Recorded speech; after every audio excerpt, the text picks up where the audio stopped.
Please help me welcome Mr. David Levy.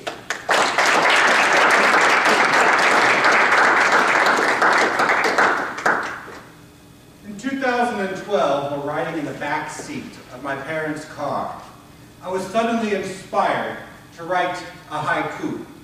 Now, for those of you who don't know, or perhaps just don't remember, a haiku is a 3-line poem where the first line has exactly 5 syllables, the second line has 7 syllables, and the third line has 5 syllables again. It's an ancient form of Japanese poetry, and it can be quite beautiful. Mine was not. It went like this. Turning left, then right. The Garmin tries to keep up. Recalculating. A few months after this event, I challenged myself to enter my club's humorous speech contest. And I flipped through the pages of my idea book, and I came across that poem. And I thought about the circumstances that led to the inspiration behind the haiku. And I thought that would make a funny, humorous speech topic. From that point, 3 months later, I walked home with the first place trophy from District 40. Today, I'm going to tell you about the things that I've been able to identify that helped me out all along the way. The tips, tricks, whatnot that I got through personal feedback or deduction or the regular teachings of Toastmasters. I've compiled them into 10 tips, and I'm going to share those with you today. I can't talk about the speech recalculating that I did last year without showing you the speech recalculating, and I'll do that in just a minute. But first I want to give you the first tip, because we got 10 tips to get through, and I don't want anybody to leave here feeling tip-chipped. Capture your ideas when you have them, so you have them when you need them. Tip number 1. If you saw, this is my idea journal. It is big and it is bulky, and I do not carry it with me wherever I go.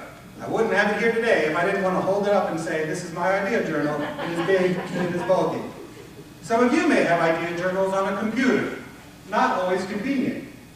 You don't always have it with you when you have your great idea. But I always have this with me. This is a moleskin notebook. There are several rip-offs that work just as well, but these advertise themselves as having been used by Ernest Hemingway, and so I'm a little sucker for good marketing. You could use sticky pads, you could use a digital voice recorder. I use this, and let me tell you, since I have, not only have I managed to capture my ideas when I've had them, so that I have them when I need them, but I use it for organizational purposes all over the place. I bring it into work-related meetings, I bring it to Toastmasters meetings. I remember, I have to call my mother, I write it in here, and I just review the pages with some frequency, and I keep on top of everything. So not only has it helped me out in my life, but I had this book, well, not this book, a couple of books back, in the car with me when I had my inspiration to write the haiku, and because I eventually transferred it to my idea notebook, I had that haiku at my disposal when I was trying to think of a topic. That's what I started with. Now I want to show you where it went. A haiku. Turning left, then right. My dad's GPS struggles. Recalculating. An odd haiku, to be sure. But then, it's odd the places one's mind will go when you're trapped in the back seat of a car for 90 minutes. Fellow Toastmasters, honored guests, and anyone who's ever had too much time on your hands, that recently happened to me. I was trapped in the back seat of my parents' car. And during my captivity, I wrote that humorous haiku. I developed an incredible invention. And I had a very interesting insight. You see, it was my parents' 50th wedding anniversary. And to help celebrate, they invited me out to New York to spend a week on the town with them. Broadway shows, fine dining, Times Square was a great trip. My parents were exceedingly generous. In fact, I'd say that the trip was perfect. If it wasn't for this one little thing. You have to understand that my parents practically grew up in Manhattan. They know the streets of New York as well as any cab driver driving today. My father certainly drives a lot like a New York City cab driver, which despite earlier comparisons to Roman cab drivers is still pretty bad. But that is not to say that he is not prone to making a wrong turn once in a while.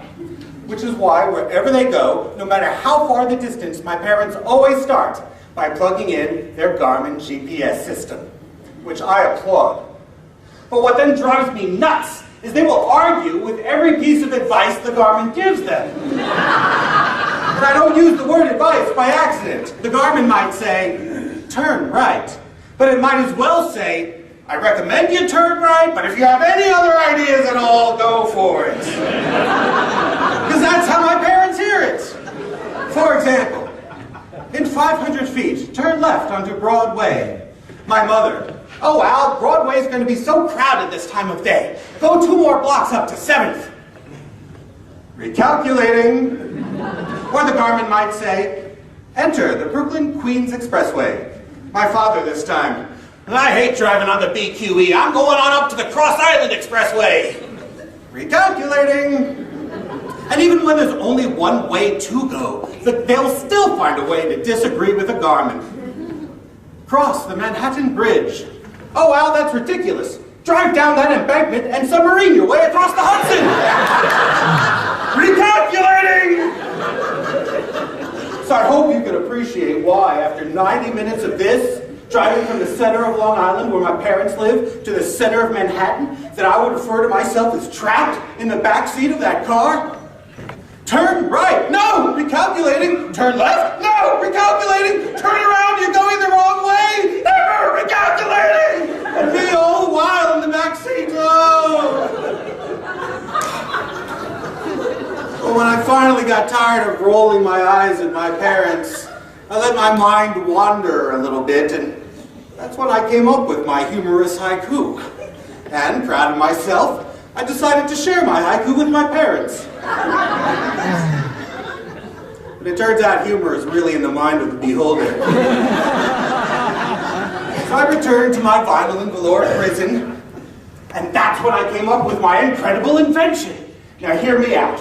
What if, instead of a GPS, a global positioning satellite, we could develop an LPS, a life positioning satellite. So whenever we made a wrong turn in life, it would just say, recalculating, and set us back on our course. I certainly could have used one of these last week. My girlfriend had invited me over for dinner. I was late and I didn't call, and when I got there, I said, I thought dinner was going to be ready. I know, believe me. I was there. I got the look. You know the look. You don't want the look. Well, that whole mess took a lot longer to clean up than if I had had an LPS on my hip. Imagine it this way. I thought dinner was going to be ready. Recalculating, drive 1.5 miles to the forest and don't come back without roses. Hey, honey, I brought you some roses. Is there anything that I could do to help with dinner? You have arrived at your final destination.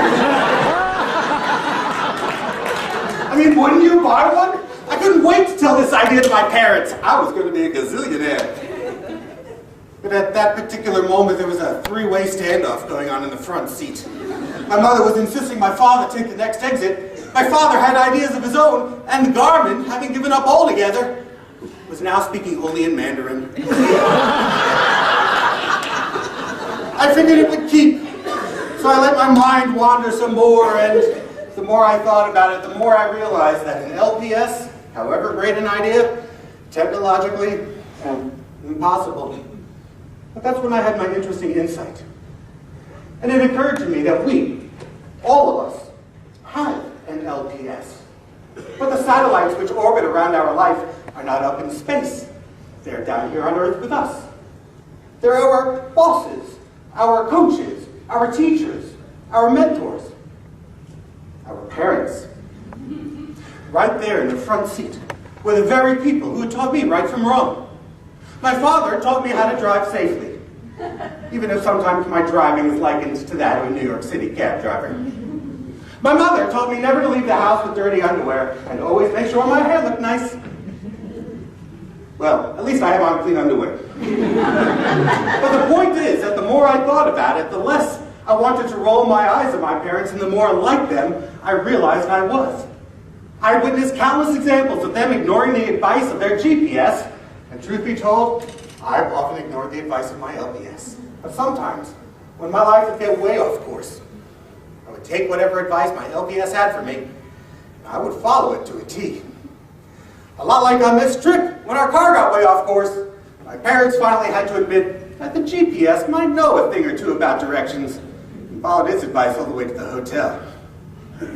So as we were finally pulling in, 90 minutes after we started what should have been a 60-minute trip, I had one final bit of inspiration. And that is that in life, not unlike this particular car trip, we could make many wrong turns and still end up where we're going. It just takes a little recalculating. Thank you very much. So I had gone from that 3-line haiku to this in the span of 3 months. And the tips 2 through 10 are going to explain how I got there. What do you do when all you have is an idea? Where do you start from? Well, if you think of your speech as a string of pearls, then you start with the first pearl. And as we know from science, a pearl starts with a grain of sand. Your topic is your first grain of sand. You start with the grain of sand and you grow your first pearl around it. So you want to do a speech on basketball. Why do you want to do a speech on basketball? What is it about basketball that appeals to you? That's what you write about first. In this case, that's what I did. I started with my haiku. My haiku was my grain of sand, and I built my first pearl around that. I told the story about the inspiration behind the haiku, the trip to New York to celebrate my parents' 50th wedding anniversary. But there was only so much of my speech that I could fill with that story. What do you do next? You need more pearls. I've never done this before on a speech, and I've done it awfully few times since, but I know I should do it more. I put my son to bed one night, I shut off the television, I shut off the radio, and with nothing but the sound of the fan of my laptop, I typed out the part of the speech that I knew already to get my creative juices flowing, and then I sat and I thought. And I just sat and I thought about all the different ways my speech could go. And finally, at some point, it dawned on me that if I'm starting with this haiku, and I liked it as my beginning, then it might be nice to end the speech with the word recalculating. Well, now I had another grain of sand. If I'm going to end with the word recalculating, what do I have to be saying right before that to make that make sense? That's when my mind found the analogy between driving and making wrong turns and life and making wrong decisions. That's when I came up with the LPS, which became a third grain of sand, around which I built the middle of my speech. And I only did that, only had that insight because I spent that time in seclusion, which I know is very difficult for us to find in today's busy world. But I found it one night, and thanks to it, I came up with those ideas. So now in front of me, I had 3 pearls, but they weren't very pretty yet. So it's now time for tip number 4, what I like to call polish your pearls. And it's appropriate that it's tip number 4 because it's directly related to Project 4 from the Competent Communicator Manual. You remember Project 4 is the How to Say It speech. It tells you all sorts of literary devices and clever things that you could do to enhance the language of your speech. What I did was wrote out my speech once, it wasn't very pretty, and then I sat down and I went through it again, applying the lessons of Project number 4. I looked for places to add alliteration, places that cried out for personification, and opportunities to use the rule of 3s. I became a scout, hunting for places to add metaphor. I'm like a pirate in search of buried treasure, looking for similes. You caught on. And if you go back and you watch that speech again, and you can do that, by the way, by going to YouTube and searching on Toastmasters Recalculating, you can see examples of all 5 of those things. I want to highlight one of them, though, because I'm so in awe of this technique. I don't really understand it, but there's a lot of literature out there on it. And it's the rule of 3s, particularly in the way I used it for comedic effect. If you noticed when I talked about the examples of my parents ignoring the advice of the GPS, the first 2 examples were fairly blah. My mother says, take 7th instead of Broadway, and my father says I'm going to take the Cross Island instead of driving on the BQE. But the third example, the Garmin says, cross the Manhattan Bridge, and my mother, almost seemingly just to disagree with the Garmin, says that my father should drive down that embankment and submarine his way across the Hudson. That is ridiculous, and by itself, it might have garnered a laugh. But following the two regular examples, its humor was increased because the exaggeration was so obvious. That's the power of threes. I don't necessarily pretend to understand it, I just used it. And I could say that I am proud of that joke, but I don't say that because I think I'm a really funny guy. I say that because I sat down and I looked at my speech and thought about where could I use the lessons from Project 4 in my speech. And when I had this part of the speech to think about, I said I should have 3 examples, and the 3rd example should be ridiculous. That's how I ended up with that joke. So polish your pearls. I encourage you the next time you write a speech, write it out one time, and do it again with lesson number 4 open in front of you. The next 3 tips are going to take your shiny pearls and make them sparkle. They involve the body, the voice, and props. Now, we don't always use props in all of our speeches, but we certainly use our body and our voice. I like to tell people to make room for PI.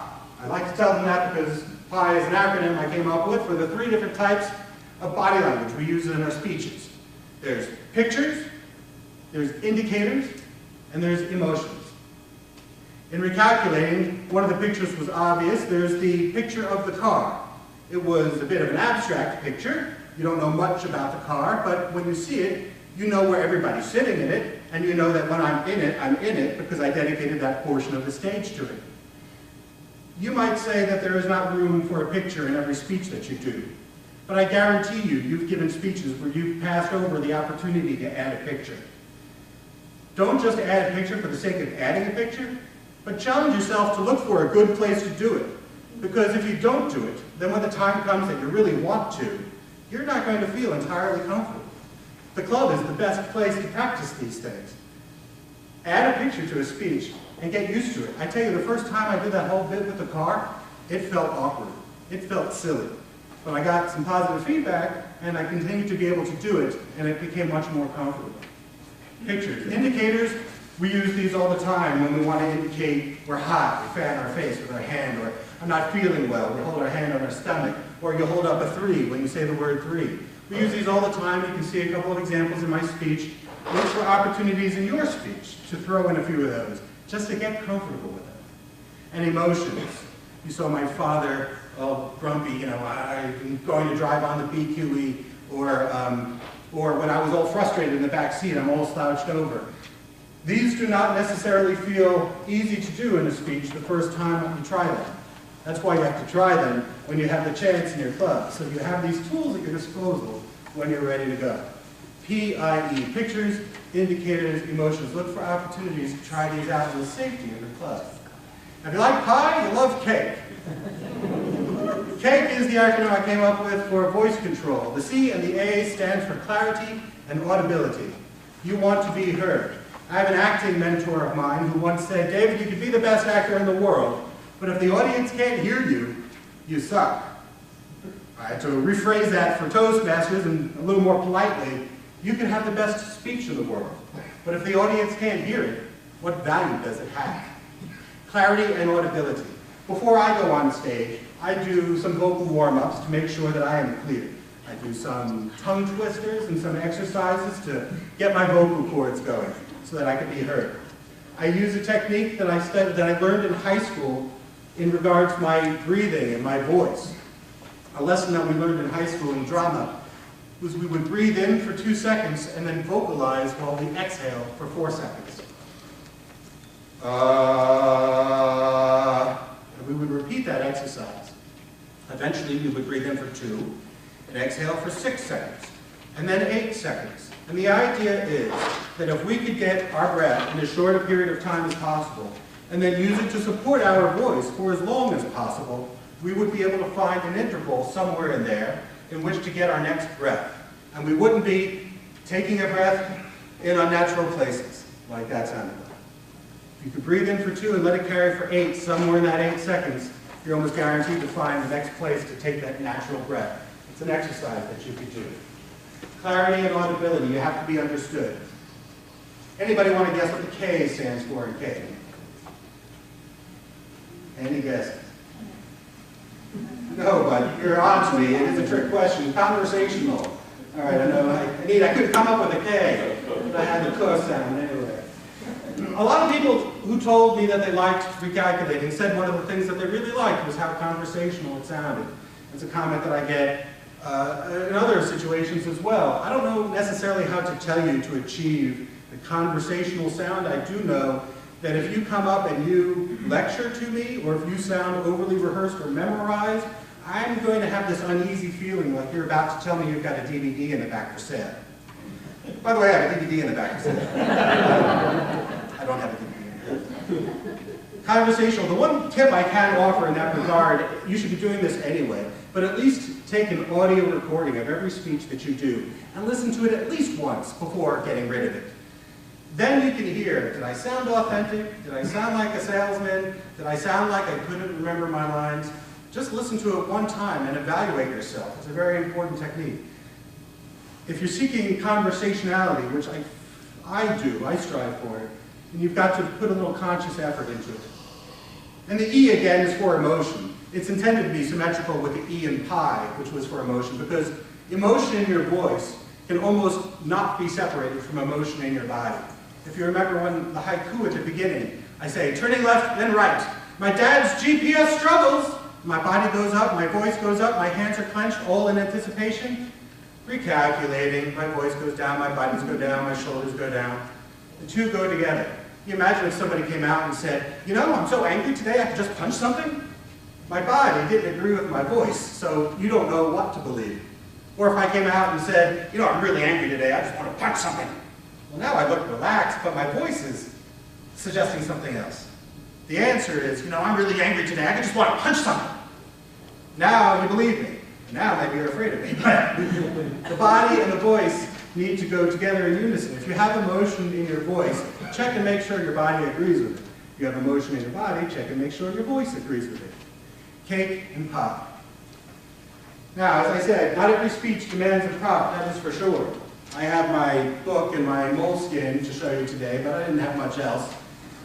The first time I did recalculating, I didn't have the chair for the car. But I did the speech at the club contest and I won that, and one of my club members came up to me and suggested, what about a chair? If you had a chair, then you would be able to pinpoint exactly where the car is to everybody. Plus, you can use it to slouch in and really show your frustration at your parents. And I knew that he was right, but I also was afraid of the idea, because really letting go like that and flopping around and then having to keep track of a chair and making sure I had a chair everywhere I went, that idea was daunting to me. But I had time before my area level contest. So I practiced my speech in my club again, with the chair. And I have to tell you, as I said before, it did feel foolish. But I got a lot of very positive feedback.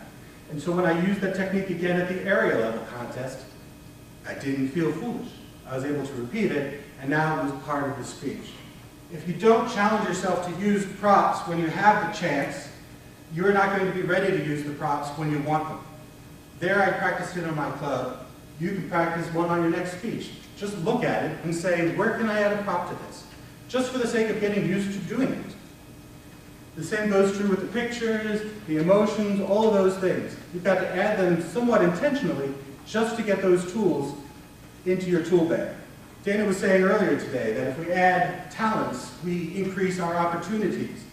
This is where we do it in the Toastmasters Club. So body language, vocal variety, and props. You have to intentionally work on this. And if I haven't said it enough today, I'm going to say it again. Tip number 8, practice, practice, practice.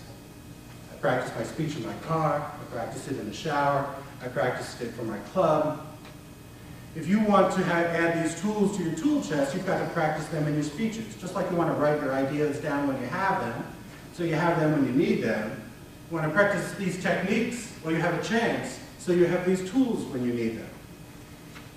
And depending on the importance of the speech, you may want to take your practice to other clubs and other people. Just depends on how important the speech is. For today's presentation, I thought it was important, so I broke the tips out into mini speeches, and I did some of them for some other clubs to get some feedback. Practice, practice, practice. How important is it to you? Tip number 9, respect time. Find your benchmark. Most of you are aware that in a contest, and you'll see it later if you don't know it already, the speakers are disqualified at 7 minutes and 31 seconds. There's no bargaining. It's done. You're out. In a club, there's no disqualification. You go a little bit over, nobody really says anything.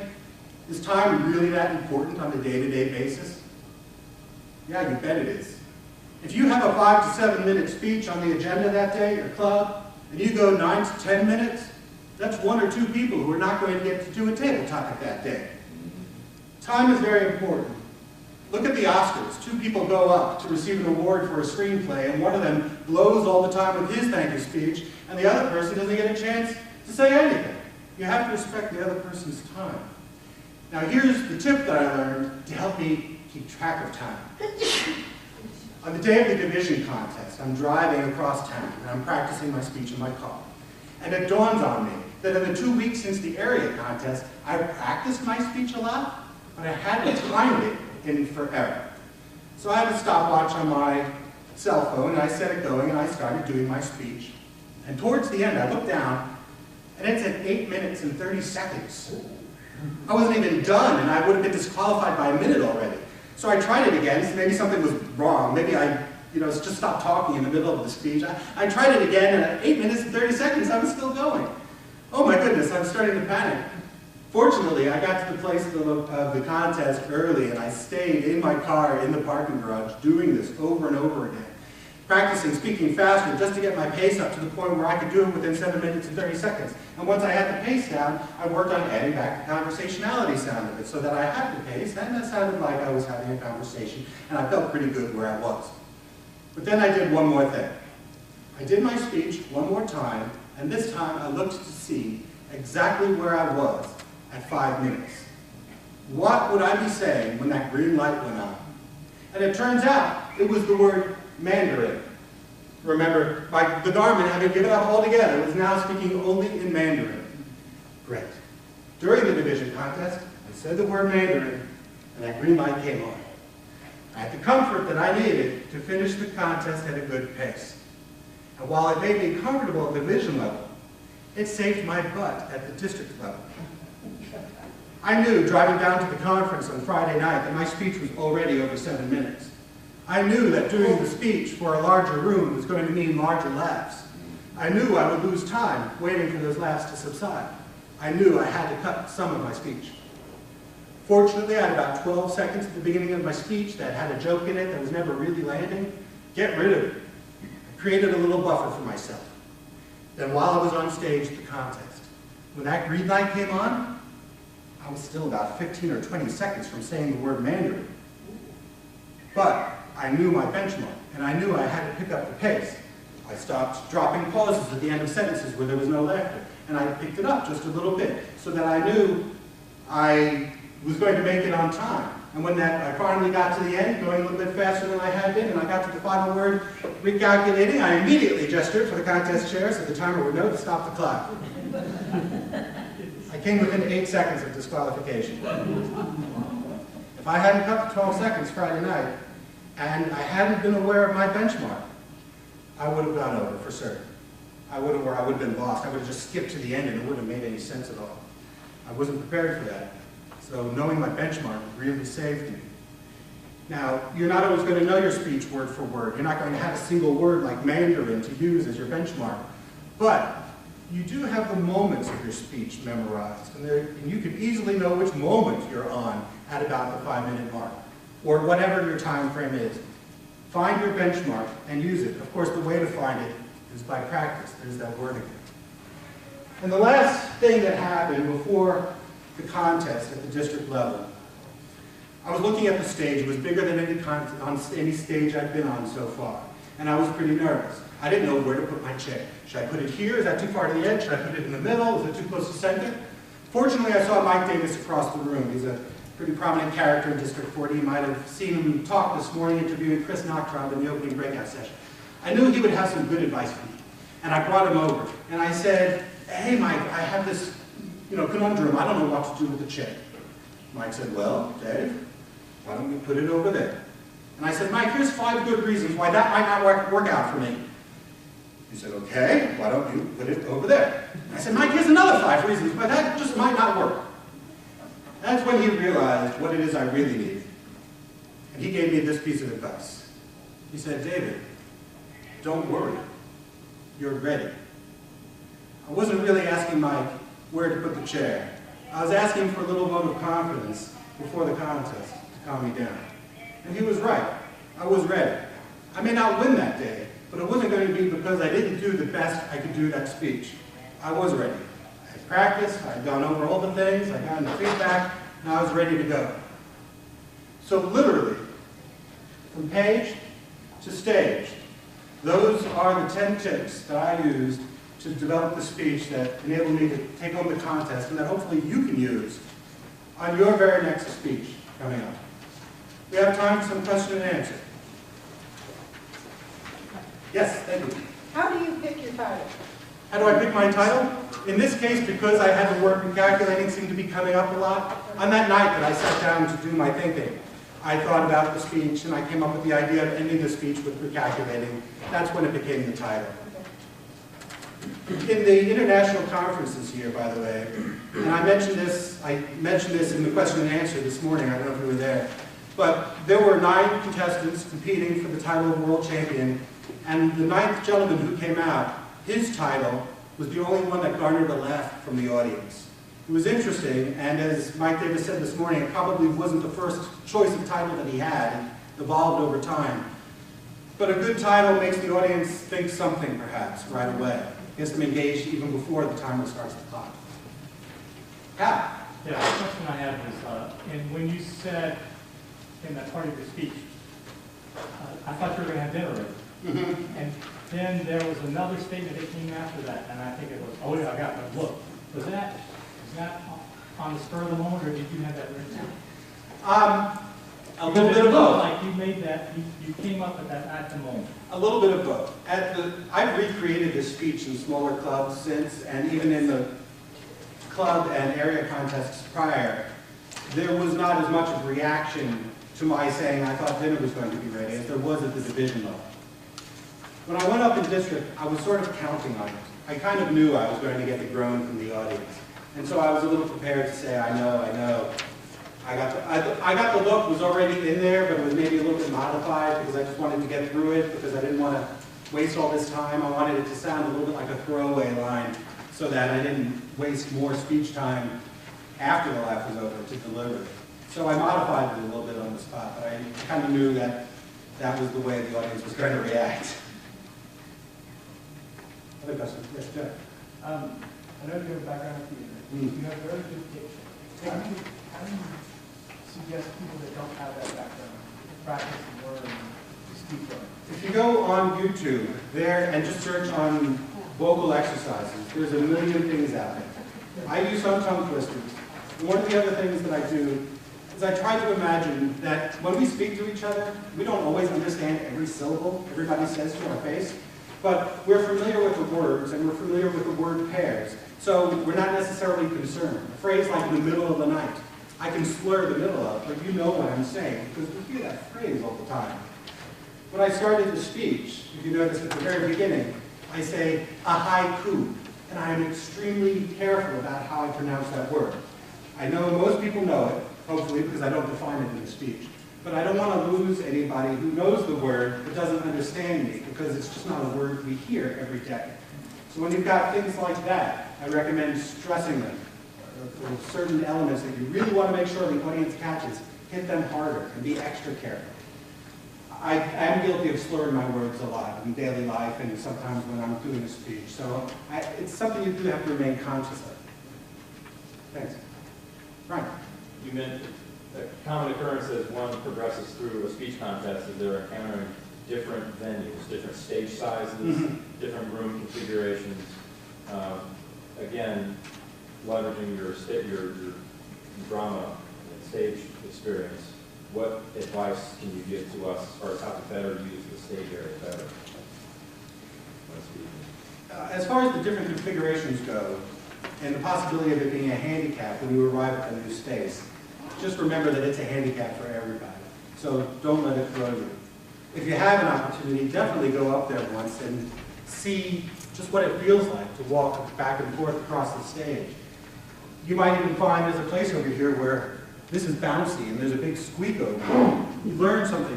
In theater, before any show that I'm in, the night of the show, you get to the theater early and you do what they call is walk the stage.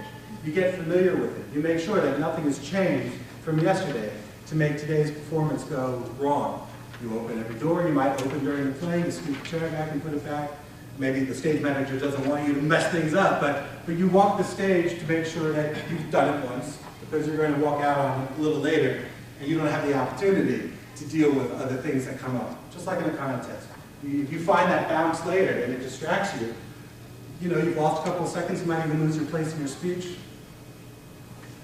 Walk the stage ahead of time. Just get comfortable being on it. On a very quick scale, when you're just introduced to it and you're about to go out there, there's not a whole lot you can do except try to get familiar with it as quickly as possible. Questions? Yes? Like speaking about the matter in humorous speech contest, I heard, especially on a Saturday morning, if you are going first, you end up warming up the audience and maybe at a disadvantage. I don't have statistics to back up any possible answer to that. I know there's a lot of debate about it. I don't really know for sure.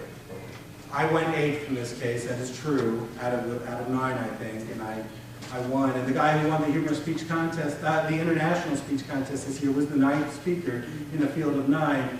But I did see somebody run the numbers on that contest online, and they reflect an advantage to the later speakers over the earlier speakers, but not not a runaway.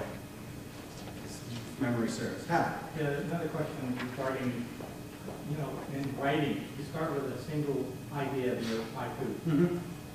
Did you find that there was magic somehow or another as you started developing the thoughts? It all of a sudden this moment of magic said, "Oh, this is perfect," and it turned into this parts of your speech. That happened to me for one of my speeches. When I came up with the metaphor about life and driving, I almost immediately fell on the idea of the LPS. And when I realized I could put that into the speech, I did start suddenly like, wow, and it really flowed very quickly after that. I'll say this too, if you do manage to set aside the time and do some alone thinking like that, it's really good. It's not going to work for everybody, but that act in and of itself is what Graham Wallace in 1926 referred to as preparation, getting your mind ready for some serious thinking. Then after that, once you've primed the pump, so to speak, your mind is going to keep working while you're engaged in other activities. And the next time you're involved in some mundane activity like washing the dishes or taking a shower, how many ideas have you ever had in the shower, right? You're going to come up with it. So the act of sitting and thinking is really good, and hopefully you'll hit that point where you have that magic moment. But if it doesn't produce that for you, you still can have that moment later when your mind is doing, he calls that part incubation. I think we're almost out of time here, so I want to leave you with one final freebie. Tip number 11. When I got home from the contest last year and I wrote down these points, I knew that if I expanded on them and I put some text to them, I would be able to define them in such a solid, concrete way that I would be able to repeat them. And I don't mean necessarily just to win another contest, but to benefit any speech that I work on.